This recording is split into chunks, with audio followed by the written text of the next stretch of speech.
رات کے آخری پہر اپنے مخصوص وقت پر وہ دبے پاؤں کمرے میں داخل ہوا۔ نظریں بے اختیار اس دشمن جاں پر گئی تھیں جو نکھری نکھری سی بے خبر سو رہی تھی۔ وہ چھوٹے چھوٹے قدم اٹھاتا اپنی مخصوص جگہ پر آ بیٹھا۔ آج بھی اس کے لب ہلکے سے کھلے ہوئے تھے۔ وہ بے اختیار ہنس پڑا۔ نظریں اس کی ٹھوڑی کے اس گڑھے پر جا ٹکی تھیں۔ میری زندگی کا ہر در آپ پر کھلتا ہے، ہر گلی، ہر دروازہ، تمام راستے آپ تک آتے ہیں۔ آپ میری آخری منزل ہیں۔ آپ کے بعد نہ چلنے کی خواہش ہے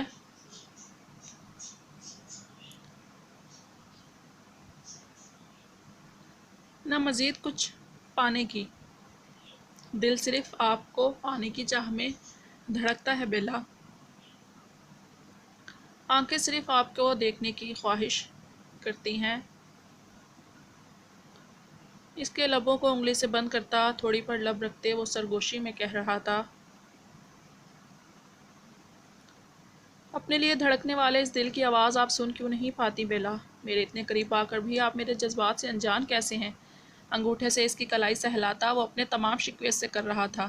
اس کے ہلکے ہلکے نم بالوں کی نرمی محسوس کرتے اس نے قلم نکالنے کی غرض سے اس کے سائڈ ٹیبل کی دراز کھولی۔ سامنے ہی کالے جلد والی ایک ڈائری رکھی تھی۔ ایک نظر سوتی ہوئی بیلا پر ڈال کر اس نے وہ ڈائری اٹھائی۔ پہلے صفحہ کھولتے ہی اس سے بے اختیار اس پر پیار آیا تھا۔ پہلے ہی صفحے پر ایک تصویر لگی تھی جس میں سدرا بیگم باہیں پھیلائے گھٹنوں کے بل شیری کے آگے بیٹھی ہوئی تھی۔ شیری کے ساتھ کھڑی بیلا آنکھوں میں حسرت لیے ان کی جانب دونوں ہاتھ لیے رو رہی تھی۔ اس سے یاد تھا یہ تصویر جس وقت کی تھی۔ اس وقت بیلا 3 سال کی اور شیری 6 سال کی تھی۔ اس کی آنکھوں میں آج بھی وہی حسرت وہ دیکھتا تھا۔ وہ 17 سال پہلے اس تصویر میں بیٹھی بچی کی آنکھوں میں تھا۔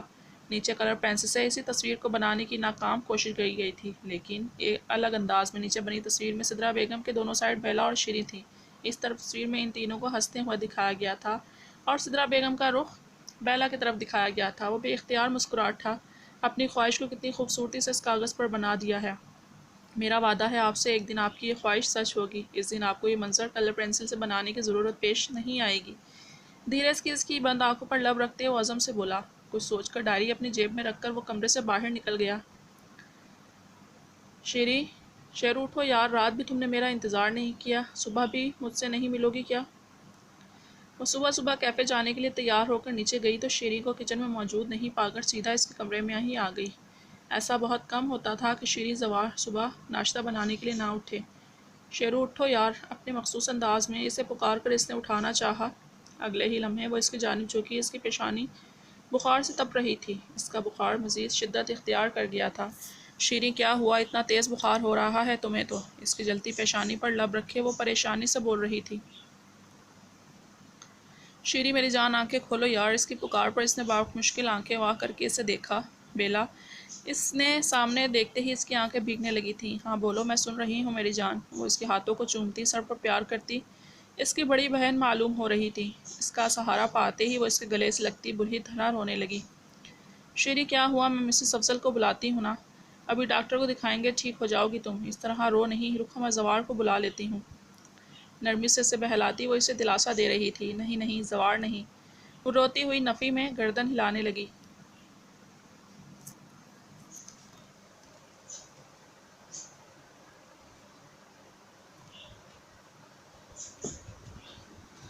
اچھا تم لیٹو، میں ابھی آتی ہوں۔ اسے احتیاط سے لٹا کر وہ تیزی سے سیڑھیاں پر لانگتی نیچے آئی۔ بیلا اٹھ جاؤ بیٹا، آج شیری بھی نہیں آئی ابھی تک ناشتے پر۔ اطہر ملک نے اسے دیکھ کر اپنے پاس آنے کا اشارہ کیا۔ مسز افضل، وہ شیری کو بہت تیز بخار ہو رہا ہے، کچھ بول بھی نہیں رہی، صرف رو رہی ہے۔ وہ اطہر ملک کے قریب آ کر سدرا بیگم سے مخاطب ہوئی۔ زوار نے بے چینی سے اس کی جانب دیکھا۔ اسے ایک بار پھر شرمندگی نے آ گھیرا تھا۔ اماں جان، سیڑھیاں نہیں چڑھ سکتی، تم آؤ میرے ساتھ۔ بیلا کو اپنے ساتھ آنے کا اشارہ کرتے وہ خود بھی اس کی کمرے کی جانب بڑھا تھا۔ بیڈ پر وہ بے سدھ سی پڑی تھی۔ شیری کیا ہوا آپ کو؟ یہاں دیکھیں۔ وہ اس کی حالت پر تڑپ کر رہ گیا تھا۔ تم جاؤ پلیز، اپنا آپ پوری طرح کمفرٹر میں چھپاتی وہ نم لہجے میں بولی تھی۔ بیلا اس کے رویے پر حیران تھی۔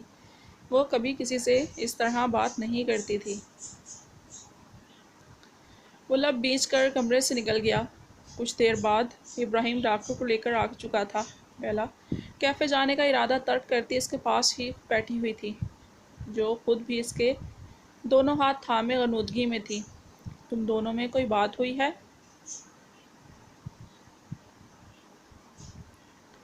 شیری پر کمفرٹر درست کرتے اس نے بھویں سکیڑ کر زوار کی جانب دیکھا۔ نہیں، کیا بات ہوگی ہمارے درمیان؟ اس کے اچانک پوچھنے پر وہ گڑبڑا سا گیا۔ یہ بات تم بھی جانتے ہو شیری یوں ہی کسی سے اس طرح بات نہیں کرتی۔ وہ اب تفتیشی انداز میں زوار کو دیکھ کر پوچھ رہی تھی۔ کوئی بات نہیں ہوئی بیلا، طبیعت خراب ہے ان کی بس۔ اس نے اسے مطمئن کرنے کی کوشش کی۔ وہ مطمئن تو نہیں ہوئی لیکن اس بات میں سر ہلا کر رہ گئی۔ تم بیٹھو اس کے پاس، میں کچھ لے کر آتی ہوں اس کے کھانے کے لیے، پھر میڈیسنز بھی دینی ہے۔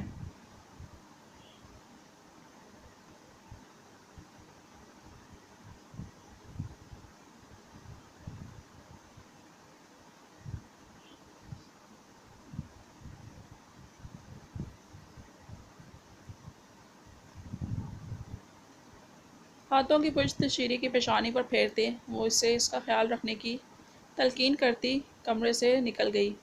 آنے سے مکمل گریز کر رہی تھی۔ صبح ناشتے کی ٹیبل سے وہ منٹوں میں اٹھ جاتی تھی اور اس کے جانے کے بعد ہی نظر آتی۔ رات کا کھانا وہ اس کے آنے سے پہلے کھا کر کمرے میں بند ہو جاتی تھی۔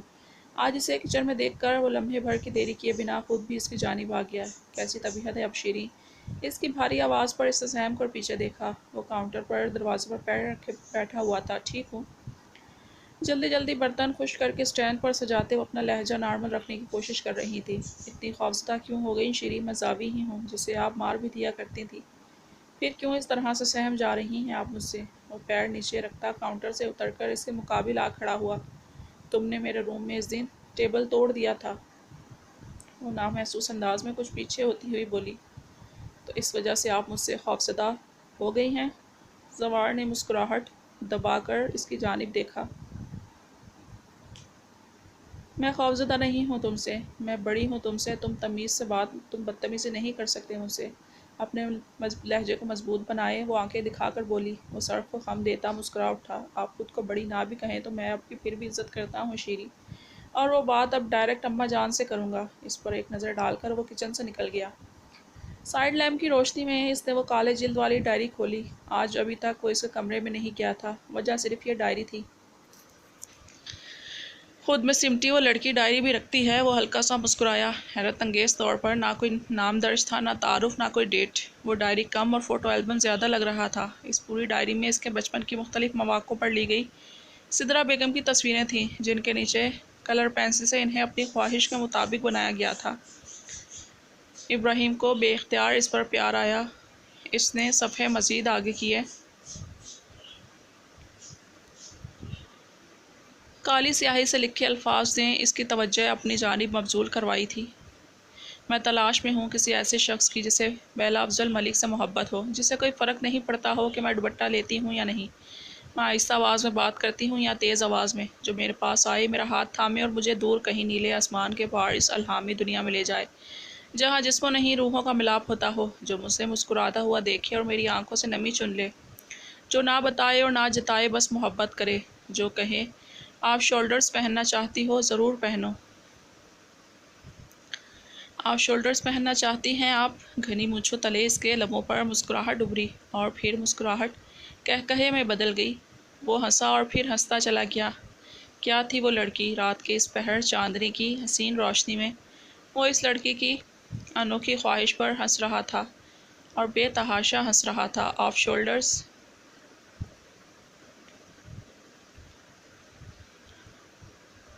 وہ ایک بار پھر زیر لب بڑبڑایا تھا۔ آپ کی خواہشیں بھی آپ کی طرح ہیں، انوکھی اور معصوم۔ Of shoulders? وہ زیر لب کہتا ایک بار پھر ہنس رہا تھا۔ اس نے مزید پڑھنا شروع کیا۔ جس کے ہاتھ چھو لینے سے من میں پاکیزگی اتر آئے، جس کے ہونٹوں سے ادا ہوئے لفظ عقیدت کی طرح کاغذوں پر لکھ کر محفوظ کیے جانے کے قابل ہوں۔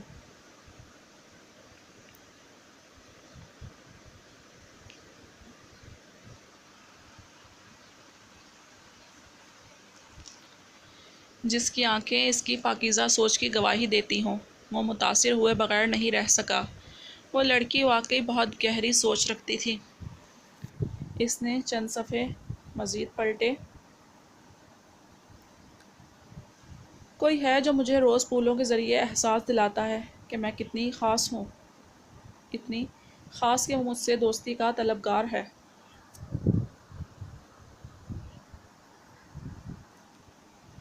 بیلا کے پھول دوستی کی علامت ہوتے ہیں نا، وہ مجھے روز بھیجتا ہے، ایک دن بھی نہیں چھوڑتا، روز میرے لیے وقت نکالتا ہے۔ 2 سال کتنے سارے دن ہوتے ہیں 2 سالوں میں۔ ہر دن کے پھول، ہر دن ایک نیا احساس۔ اس نے مجھے مجبور کر دیا ہے کہ میں اس کے بارے میں سوچوں۔ وہ میرے حواسوں پر سوار ہونے لگا ہے۔ میں روز اس کا انتظار کرتی ہوں، میں اسے دیکھنا چاہتی ہوں، اپنے سامنے بٹھا کر اس سے پوچھنا چاہتی ہوں کہ ایسا کیا خاص ہے مجھ میں کہ وہ میری دوستی کا طلبگار ہے۔ میں اسے بتانا چاہتی ہوں کہ میں اس کی محبت کی طلبدار ہوں۔ بیلا افضل ملک ایک انجان اندیکھے شخص کی محبت کی طلبگار ہے۔ مجھے یقین ہے وہ مجھ سے محبت کرے گا اور میں اس سے عشق کروں گی، اپنی ذات کی ساری محبتیں اس ایک شخص کے حوالے کر دوں گی جو میرے اصل سے محبت کرتا ہے، مجھ سے محبت کرتا ہے۔ وہ جیسے پڑھتا جا رہا تھا، اس کے دل کی دھڑکنیں تیز ہوتی جا رہی تھیں۔ جو اس سے محبت کرتی ہے، آنکھوں میں ایک چمک سی ابھری۔ میری بیوی مجھے دیکھے بغیر ہی مجھ سے محبت نہیں، عشق کرتی ہیں۔ دلکش مسکراہٹ نے اس کے لبوں کا احاطہ کیا۔ میری بیوی ایک اندیکھے انسان سے محبت کرتی ہے جو اس کی فکر کرتا ہے، اس کے دن کو خاص بناتا ہے۔ دراب ابراہیم ملک سے محبت کرتی ہے۔ ابراہیم ملک کی تو وہ شکل بھی نہیں دیکھنا چاہتی۔ وہ کرب سے بول رہا تھا، آنکھوں کی چمک اور لبوں کی مسکراہٹ اس سوچ کے آتے ہی ختم ہو گئی۔ ڈائری بند کر کے اس نے ایک گہری سانس لی۔ اب اس کا رخ بیلا کے کمرے کی جانب تھا۔ ہلکے سے دروازہ کھول کر وہ اندر داخل ہوا۔ حسب توقع وہ سو رہی تھی۔ وہ آہستہ سے اس کے سرہانے بیٹھتے، جی بھر کر اس کے دیدار کرتے، اپنے پیاسے دل کی تشنگی دور کی۔ بہت مشکل ہوتا ہے آپ کو یوں تھوڑی دیر کے لیے خود دیکھ کر خود پر بند باندھ لینا۔ نہ آنکھیں تھکتی ہیں، نہ دل بھرتا ہے۔ کچھ انتظام کرنا ہوگا بیلا صاحبہ۔ اس کی تھوڑی کے گھڑے پر شدت سے اپنا لمس چھوڑتے وہ زیر لب بولا۔ اس کے شیف کی چبھن محسوس کر کے وہ ہلکا سا مسمسائی، رخ پھیر کر پھر سے بے خبر ہو گئی۔ اس کے ادلبے کھلے لب، بے خبر وجود، دل میں جذبات کا طوفان اٹھا۔ اس نے دھیرے سے اس کی آنکھوں پر اپنے لمس کو نوازا، پھر بے اختیار میں اس کے چہرے پر اپنا لمس چھوڑتا گیا۔ خود پر بھاری وجود کا جھکاؤ محسوس کرتی وہ نیند میں خود کو آزاد کروانے کی کوشش کرنے لگی۔ وہ ہوش میں ہوتا تو محسوس کرتا کہ اس کی نیند میں خلل پڑ چکا ہے۔ نیم آنکھوں سے دیکھنے کی کوشش کی۔ اگلے ہی لمحے اس کے حواس پل بھر میں لوٹ آئے تھے۔ ہٹیں پیچھے ہٹیں جنگلی وحشی انسان، اس وقت اتنی رات میرے کمرے میں کیا کر رہے ہیں آپ؟ رات کے اس پہر ابراہیم خود پر جھکے دیکھ وہ غصے سے پاگل ہونے والی ہو رہی تھی۔ ایک جھٹکے سے اسے خود سے دور کرتی وہ بلند آواز میں چیخ رہی تھی۔ وہ پل بھر میں ہوش میں آیا تھا۔ اسے یوں اپنے مقابل کھڑے دیکھ سارا خمار اتر گیا تھا۔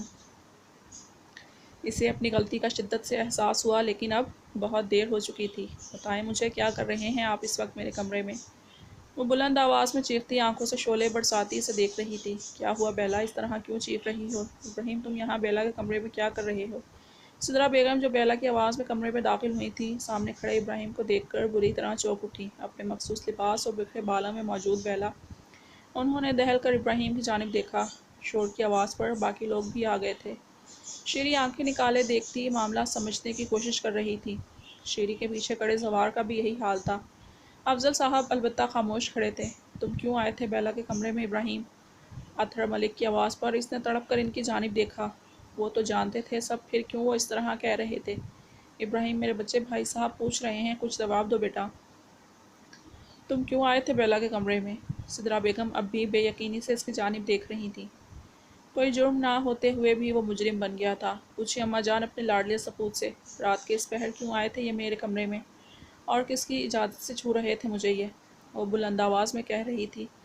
ابراہیم نے ضبط سے آنکھیں مینچ لیں۔ اسے محسوس ہو رہا تھا جیسے بھرے مجمع میں اسے بے لباس کر دیا گیا ہو۔ اور کرنے والی بھی کون تھی؟ اس کی محبت، اس کا لباس۔ بیلا بیٹا ہم بیٹھ کر بات کر رہے ہیں۔ صاحب نے اسے سمجھانا چاہا، شاید اب وقت آ گیا تھا کہ اسے ان کے رشتے کی بابت آگاہ کر دیا جائے۔ بیٹھ کر کیا بات کریں گے بیٹھ کر بابا؟ اس شخص نے اس قدر گھٹیا حرکت کی ہے، آپ بیٹھ کر اس سے ایکسپلینیشن مانگیں گے؟ وہ بے یقینی سے انہیں دیکھتی چیخی تھی۔ بیلا لیٹ می ایکسپلین دس، میرا طریقہ غلط تھا لیکن کچھ غلط نہیں ہوا۔ ہم جائز و ضبط سے سرخ ہوتی آنکھوں سے اسے تکتے، اس کی آنکھوں میں التجا تھی، ایک خاموش التجا کہ بھرم رکھ لے اس کا۔ اس کا جملہ مکمل ہونے سے پہلے ہی رات کے سناٹے کو تھپڑ کی گونج نے توڑا۔ اپنی پوری طاقت لگا کر وہ اس کے گال پر پوری شدت سے تھپڑ مار چکی تھی۔ بیلا شیری کے بے اختیار لبوں پر ہاتھ رکھے زوار بھی بے یقینی سے اسے دیکھ رہا تھا۔ میں تو آپ کو صرف ایک بد دماغ شخص سمجھتی تھی، لیکن آپ تو انتہائی گھٹیا شخصیت کے مالک، ایک بد کردار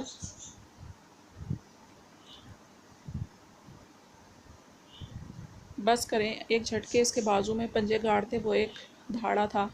آنکھیں آگ اگلتی معلوم ہو رہی تھیں، آنکھوں کے گوشے ضبط کی حد پار کرتے سوج چکے تھے۔ اس کی تنی ہوئی رگیں اس کے ضبط کی گواہ تھیں۔ بد کردار نہیں ہوں میں۔ بد کردار ہوتا تو آپ یوں سر بلند کیے میرے چہرے پر تھپڑ رسید نہیں کر رہی ہوتی۔ جائز رشتے میں ہونے کے باوجود میں نے کبھی اپنی حدود پار نہیں کی۔ سچ سنیں اور اب اسے برداشت کریں۔ کچھ غلط نہیں کیا میں نے۔ اپنی بیوی کے کمرے میں آیا ہوں، بیلا ابراہیم ملک۔ اپنی بیوی کو چھوا ہے میں نے، اور جائز و شرعی حق رکھتے ہوئے چھوا ہے۔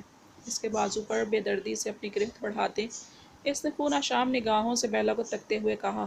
اس خبر نے جتنا بڑا جھٹکا بیلا کو دیا تھا، اس سے کہیں زیادہ بڑا جھٹکا سدرا بیگم کو بھی دیا تھا۔ بہت خوب صلہ ملا ہے مجھے میرے صبر اور برداشت کا بابا۔ محبت کے بجائے تھپڑ اور بد کرداری کا الزام۔ حد سے زیادہ سرخ ہوتی آنکھوں سے اطہر صاحب کی جانب دیکھتے شکوہ کناہ لہجے میں کہا۔ اس کے لہجے کی تڑپ نے انہیں تڑپا دیا تھا۔ تیاری کرے رخصتی کی۔ اگلے ایک ہفتے میں مجھے میری بیوی میرے کمرے میں چاہیے۔ ایک جھٹکے سے اسے بیڈ پر پھینکنے سے انداز میں چھوڑتے وہ لمبے لمبے ڈگ بھرتا کمرے سے نکلتا چلا گیا۔ بیوی بیلا ابراہیم ملک وہ بے یقینی سے بڑبڑا رہی تھی۔ بابا، تایا جان یہ کیا کہہ کر گئے ہیں یہ؟ روانی سے بہتے آنسوؤں کے درمیان کہتی وہ اطہر صاحب کے روبرو آ کھڑی ہوئی۔ یہ کیا کہہ کر گئے ہیں تایا جان؟ وہ ٹوٹے لہجے میں کرج سے انہیں دیکھتی پوچھ رہی تھی۔ اتنی ارزاں تھی اس کی ذات کے علاوہ کہ وہ شخص پورا حق رکھتا تھا اس پر جس کا لمس بھی اسے آگ کی مانند لگتا تھا۔ اپنی بدگمانی میں وہ اس کی نگاہیں بھول گئی تھی۔ اس کا ٹوٹ کر بکھرتا لہجہ اسے یاد نہیں تھا۔